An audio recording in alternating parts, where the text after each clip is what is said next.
Hello students, today my topic is on dermatitis, that is also known as eczema, which is a skin disease.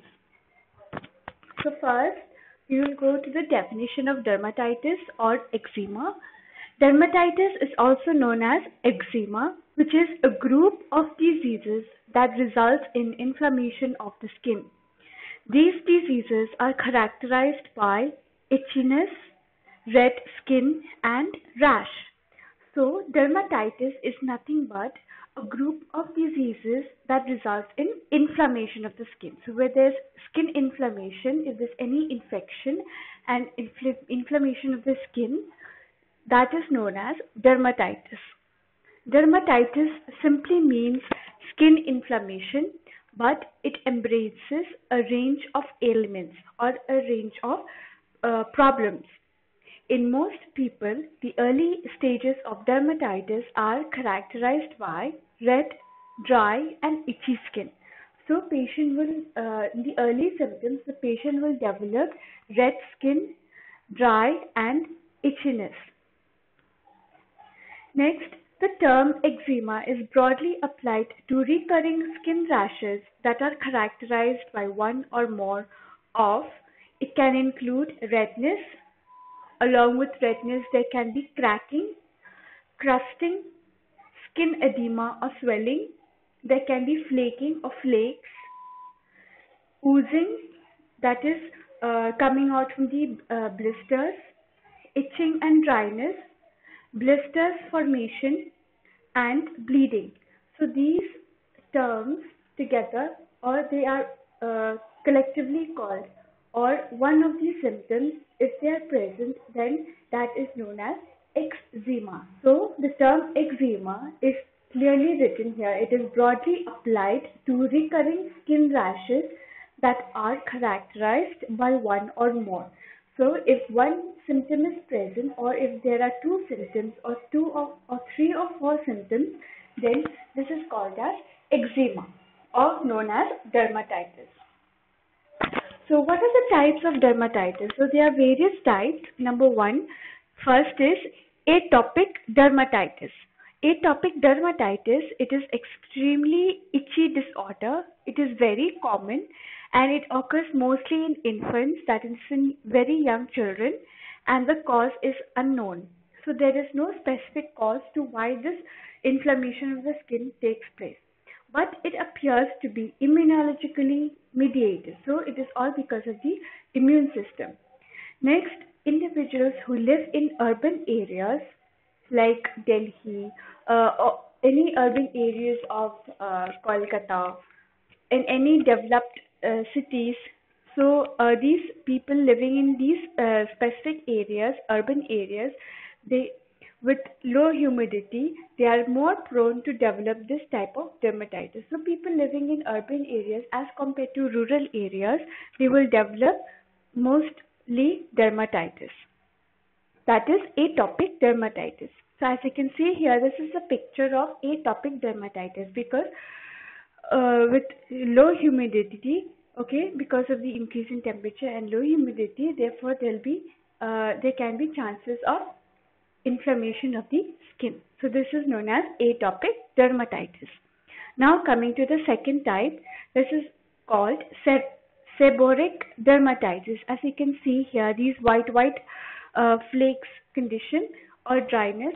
So this is known as seborrheic dermatitis. So let us see what is it all about. It is a common eczematous disorder that is characterized and occurs in hairy areas, okay, around the hairs, on the flexures, and on the central parts of the trunk, and it is very common in all age groups. So this is a very common disease condition and it occurs in all age groups, whether young or old. Probably it has a microbial cause, that is the reason behind this can be because of a microorganism with overgrowth of normal skin flora being responsible. Next, it appears to affect primarily men and it occurs in 85% of people suffering from AIDS. So, people suffering from HIV/AIDS, they will develop mostly of seborrheic dermatitis, and this occurs mostly in men as compared to women. And as you can see, the signs of seborrheic dermatitis is scaly or dandruff. So as you can see here, this is scaly. This is a scaly structure, okay, and you can see the white flakes. They're like dandruff. Okay, so this is nothing. This is a skin infection known as seborrheic dermatitis. Next, coming to allergic contact dermatitis. It is an eczematous rash that develops after contact with an agent to which delayed hypersensitivity has developed. So by the word allergic, which means allergies. Okay, so if a patient is already having allergic conditions, so this rashes may be present after getting in contact with the allergic agent. Suppose a person is allergic to kerosene, or a person is allergic to harpic liquid. So when she comes in contact with any of the agent, then she will develop rashes, and this is the condition, the skin condition of allergic contact dermatitis. It is common in adult age groups except the very old. So it is more in adult age groups than in the elderly people. And delayed hypersensitivity response to a specific agent. So when comes in contact with the allergic agent, okay, it can be kerosene or it can be harpic liquid or it can be anything, any chemicals. So that, or any perfume or any ointment. Okay, so that will the patient will develop inflammation of the skin.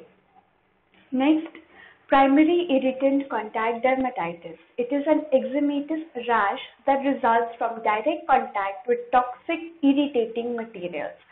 Okay, so we have to emphasize on the word here, toxic. Okay, so when a patient is in contact with toxic irritating materials, for example, any chemicals, okay, very dangerous chemicals. Okay, so for example, if a patient is in contact with, for example, hydrochloric acid or any chemicals, okay, so that can lead to formation of rashes and there will be inflammation of the skin. So this is the picture of primary irritant contact dermatitis. Next, photoallergic contact dermatitis. So by the word photoallergic. Okay, so let us see what happens here. It occurs when an irritant or allergen causes a reaction only after being exposed to the skin. Okay, so suppose the patient is sunbathing or is sitting in the sun for a longer duration. Okay, so he or she, if she is allergic, then she will develop this type of dermatitis.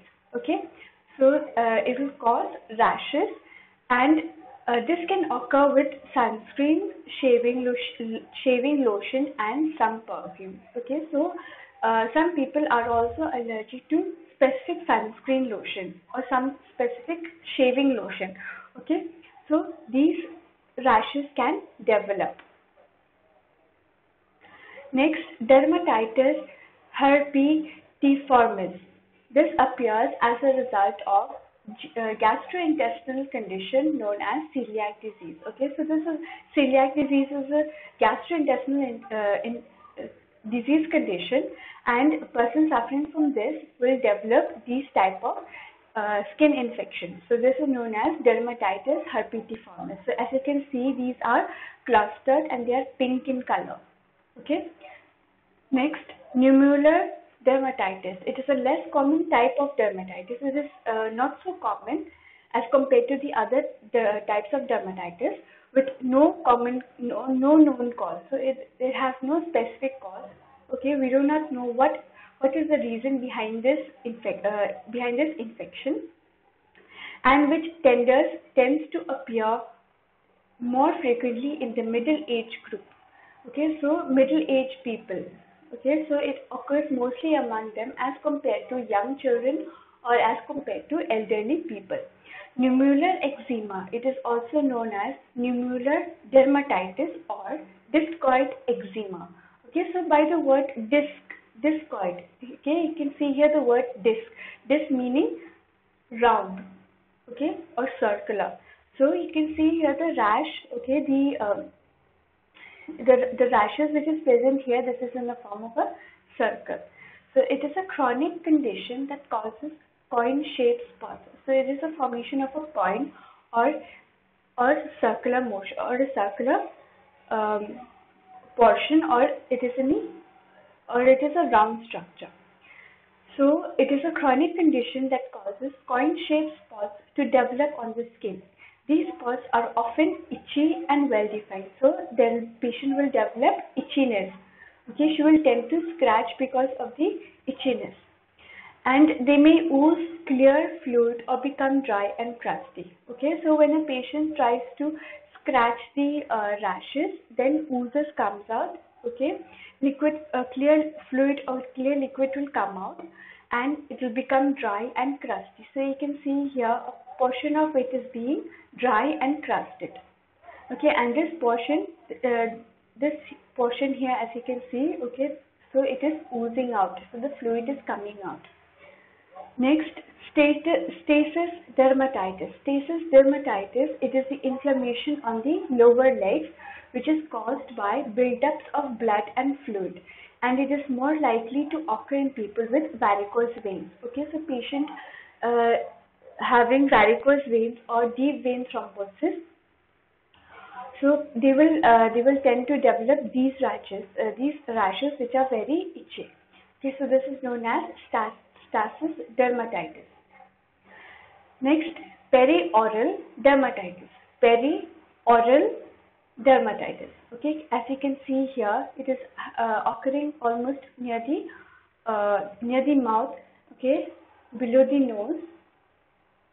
So it is somewhat similar to a rosacea. It appears more often in women between 20 and 60 years of age. So this is as you can see here, there are small rashes, the redness. Okay, so it occurs around the mouth or the oral cavity. So those were the types of dermatitis. So first type of dermatitis is atopic dermatitis. Second, seborrheic dermatitis. Third, allergic contact dermatitis. Next, primary irritant contact dermatitis. Photoallergic contact dermatitis. Dermatitis herpetiformis. Nummular dermatitis. Statitis dermatitis, and perioral dermatitis. So these were the types of dermatitis or types of eczema. Next, coming to the statistics and incidences. Contact dermatitis incidences are widespread around the world. So they are not only found in one specific country, but it is almost present in all the countries globally. 80% of cases are caused by excessive exposure to or addictive effects of irritants. The most common type of dermatitis is irritant contact dermatitis, which accounts for about 80% of all cases of contact dermatitis. So the most common type of dermatitis which is commonly found is called irritant contact dermatitis. In occupational irritant contact dermatitis, the incidence of confirmed cases is 5 per 100,000 workers. Next, coming to etiology, or what can be the causes. Okay, so if there is a history of suffering from allergic conditions, if a person is already allergic, okay, then the skin must be very sensitive and is more likely to develop contact dermatitis. So we have to, so patients who are already having allergies, so they have to be very careful because their skin is very, very sensitive and they may develop any types of dermatitis. So there are various causes that can cause dermatitis. Number one is water. Okay, we all know that water can also cause dermatitis. Okay, why? Because sometimes we do not wash our hands properly. Okay, and we do not perform all these steps of hand washing. Okay, so when that happens, the patient can develop eczema or dermatitis. Next, soap. All kinds of soaps, detergents, shampoos, and other cleaning agents, they have harmful substances that can cause irritation to the skin. Okay, there are many types of soaps in the market, detergents, okay, shampoos also, and a lot of cleaning agents like Lysol, Harpic.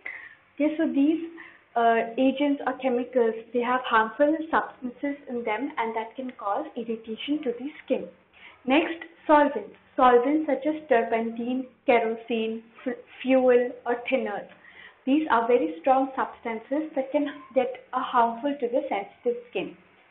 Next, extreme of temperature. There are people who are really sensitive even when exposed to extreme of temperature. So when the temperature is very high or patient is exposed to the sun for a longer duration, then they can also develop dermatitis.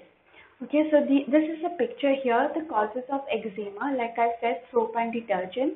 Next, cosmetics. Cosmetics also, especially females, okay, they tend to put a lot of makeup. So sometimes in the cosmetics also, they can they constitute of these chemicals, so they can cause irritation to the skin. Next, clothing. Next, sweat. Sweat is also one of the main cause. Next is allergens, okay, or pollens.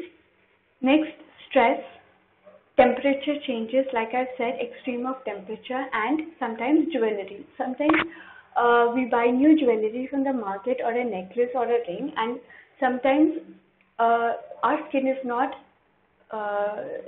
they are not stable, or they are not okay, or they are not okay with the new jewelry that is being put it on the skin. So they can have allergic reaction. So that is also one of the main causes. So these are some of the etiologies of dermatitis. Now coming to the pathophysiology of contact dermatitis. So like I said, cosmetics, fragrance, personal care, makeup, occupational hapten, plants, poison or pollen grains, metals, jewelries. Okay, so these are some of the triggering factors of causes. Okay, and they lead to a stage of sensitization. Okay, so there are three phases, that is sensitization phase. Here in sensitization phase, the haptens, what are haptens? Basically, they are low molecular weight antigens. Okay, so these antigens, when they penetrate the epidermis, which is the uppermost layer of the skin, and they activate the Langerhans cells, and they travel to the regional lymph nodes, and they activate the T cells. So when antigens and T cells are attacking each other, then that will lead to inflammation. So next phase is elicitation phase. This is re-exposure to hapten leads to type 4 hypersensitivity reaction. So, and if there is some exposure, if there's any re-exposure, if the skin is being exposed to any of these agents or to these antigens, then that can lead to type 4 hypersensitivity reaction. So when there is a reaction, the T cells, they will circulate in the blood and arrive at the skin site where the antigen is present. Okay, so like I said, that when the antigens penetrate the epidermis, that is the uppermost layer of the skin, when they go down, they will activate the Langerhans cells, and they will travel to the regional lymph nodes, and they will activate the T cells. So these T cells, what do? They will circulate in the blood, and they will arrive, and they will go down to the skin site where the antigen is present. So when this happens, there will be increased in mast cells, eosinophils, CD4 plus T cells, inflammatory cytokines. Okay, so an inflammatory process is being happening, and when this happens, this leads to first dilation of local microvasculature. When there is dilation of local microvasculature, that will lead to erythema, that is redness of the skin. Okay. Next, number 2.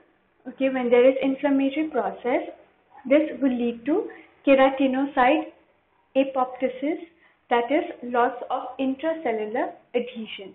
Okay, so when this happens, when the keratinocytes, there is apoptosis process in the keratinocytes, then this will lead to papule formation. And third, it will stimulate when the inflammatory process is being taking place. This will stimulate the local nociceptors that it will cause burning sensation and also it will cause itching. Therefore, the patient will have itching, burning sensation, okay, papules will be present, rashes, and there will be erythema, that is redness of the skin. So this is the pathophysiology of contact dermatitis. Next, coming to clinical manifestations. So like I said, because of the inflammatory process, the patient will develop burning sensation, itching, and redness of the skin and papules.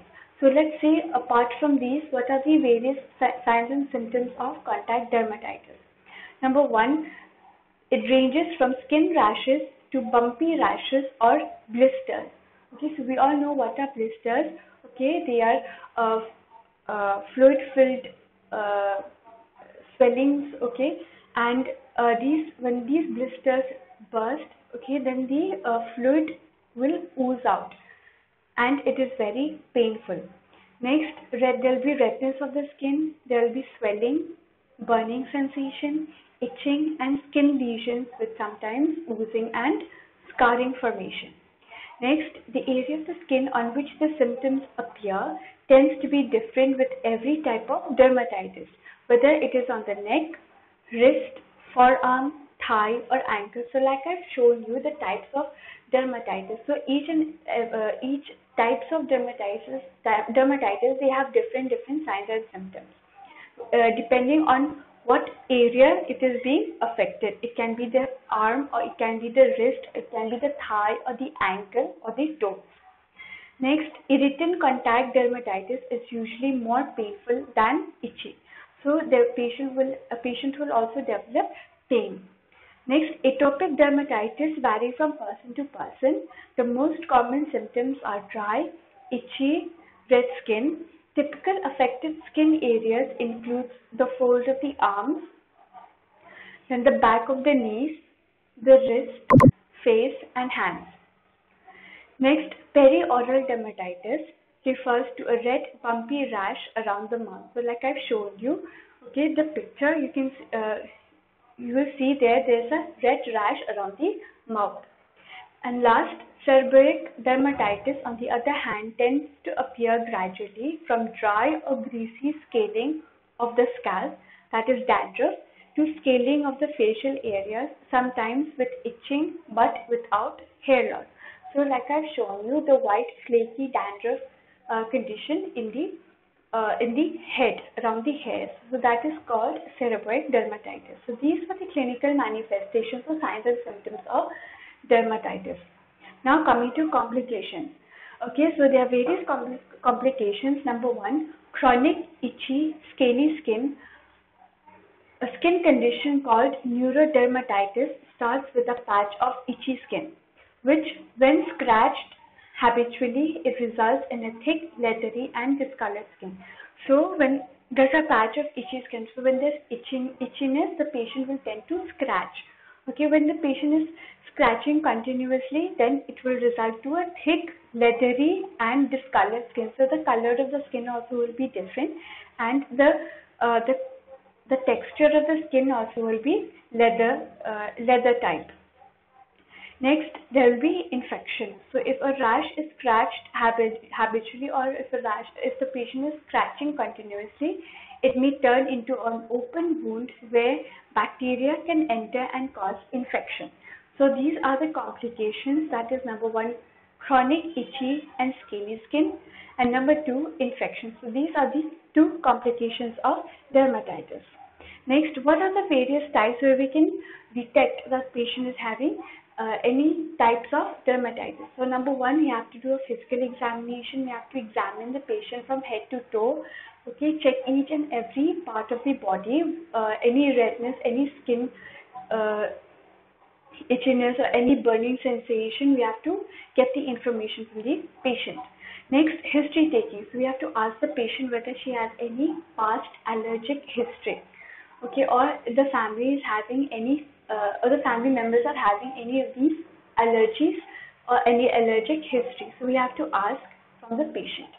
Next, we can take a skin biopsy. Next, there's a patch test. A patch test on the skin with suspected offending agents may clarify the diagnosis. So patch test. Okay, so this can also identify or can detect the presence of dermatitis. Next, thin layer rapid use epicutaneous or true test. The patch test most commonly used is the true test. So coming to medical management, the most important step in the medical management of dermatitis is to recognize the causative factor so that it could be avoided. So our main important aim is to find the cause. What is the cause? And based on the cause, then we can try to avoid it. First, avoid the irritant. The key is to identify the substance that causes the rash so that it could be avoided. Next, phototherapy. There are patients that need light therapy to calm their immune system, and the method is called phototherapy. Next, medicated baths. Medicated baths are prescribed for a larger area of dermatitis. So, if the rashes are spreading to many areas of the body, so that in case of that type of dermatitis, we can give medicated baths. So, coming to the pharmacologic therapy, what are the various medicines or injections that can be given to the patient? So, drug therapy for dermatitis usually consists of lotion, cream, and oral medication. So, number one, hydrocortisone, which is a corticosteroid. It can be given to combat inflammation in a localized area. Number two, antihistamines. Okay, antihistamines, they are given for the allergies. Next, barrier cream. These products provide a protective layer for the skin. And last, antibiotics. So can be topical antibiotic or oral antibiotics. So they can be used to treat secondary infection. Now coming to nursing diagnosis. Based on the assessment data, the major nursing diagnoses are as follows. So these four nursing diagnoses can be applied to dermatitis. Number one, impaired skin integrity related to contact with irritants or allergens. Disturbed body image related to visible skin lesions. Third, risk for infection related to excoriation and breaks in the skin. Risk for impaired skin integrity related to frequent scratching and dry skin. Okay, so these are the four nursing diagnoses that we can apply to the disease condition dermatitis. Now coming to the interventions. So as a nurse, what are the nursing interventions or nursing management we can give to the patient? So number one is skin care. Okay, we have to tell the patient to maintain their personal hygiene, and we have to encourage them to take bath every day in warm water while using a mild soap. Then air dry the skin and gently pat to dry. Okay, so we have to make sure that we tell the patient to use mild soap. Okay, not any chemical soap. Next, topical application. Usual application of topical steroid creams and ointments twice a day can be given, and it spreads thinly and sparingly. So we can give topical corticosteroid creams to the patient. After we can tell them to apply after taking bath. Next, phototherapy preparation. Prepare the patient for phototherapy because why this method, it uses UV rays. Okay, so the UV rays can be UVA or UVB light waves to promote healing of the skin. Okay, so these ultraviolet rays, what do? They try to heal the skin. Okay, that's why light therapy or phototherapy is recommended. Next, acknowledge the patient's feeling. Okay, we have to, as a nurse, we have to allow the patient to express their feelings, express their condition. Okay, what are they suffering?